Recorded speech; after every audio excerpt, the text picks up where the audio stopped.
Here are some tips and tricks for making your woodworking more efficient with a CNC router. Plan out your project in detail before starting, including creating a detailed design and determining the appropriate tool paths and cutting parameters. This will help you save time and avoid mistakes. Use the appropriate tools and materials for your project. For example, if you are cutting wood, use a router bit specifically designed for wood.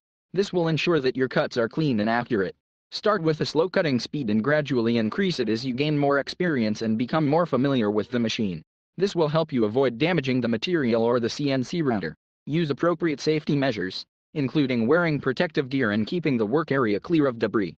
This will help prevent accidents and injuries. Regularly clean and maintain your CNC router to ensure it is in good working order and to extend its lifespan.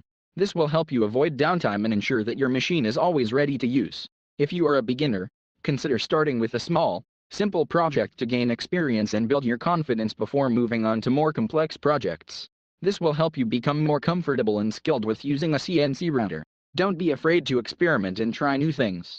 With practice and experience, you will become more efficient at using a CNC router for woodworking and be able to tackle more complex projects. CNC routers are a useful tool for woodworkers who want to add a creative touch to their projects. With a CNC router, woodworkers can create complex, detailed shapes and designs that would be difficult or impossible to create by hand. This can open up new possibilities for creativity and allow woodworkers to create unique and innovative projects.